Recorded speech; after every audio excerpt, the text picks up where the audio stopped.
তোমার আবার চলে আসলো তোমাদের ছোটো ভাই নতুন একটা ভিডিও নিয়ে। কেন আজকে দেখাবো আমার ধানগুলো যে ফুলেছে সেগুলো। ভিডিওটা একটু বড় হতে পারে, অবশ্যই দেখবেন একটুখানি মনোযোগ দিয়ে, ঠিক আছে? এই ধানটা এই যে লম্বা করে আছে এইটুকু না, এই ধানটা কিন্তু আলাদা ধান। এই ধানটার মতো নাই কেন, এই ধানটা আলাদা, এই ধানটা আলাদা।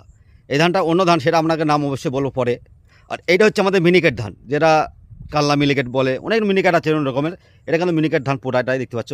ধান কিন্তু সুন্দর কিন্তু ফুলে গেছে, অলরেডি ফুলে গেছে। আমরা ফুলে গেছে বলি গে, ঠিক আছে? শীষ, যেটা ধানের শীষ, সেই জিনিসটা হয়ে গেছে অলরেডি, দেখতে পারো। পুরো মাঠ কিন্তু অ্যাকচুয়ালি শীষ ফুলে গেছে। কেন সব ধানের ভিতর বন্ধুরা দেখলে আমার এই মিনিকেট ধান, আর মিনিকেট ধান আমরা বেশি তৈরি করি এখানে।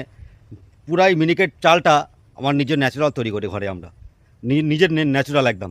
কোনো রোগবাগ হবে না এই এই এই চাল খেলে।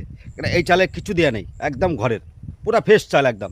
না মেশিনে কিছু আছে, কিছু পাউডার যাচ্ছে, কিচ্ছু নেই, নিজে ঘরের তৈরি। ওই জন্য আমাদের দেখেন গ্রামগঞ্জে রোগবাগটা কম।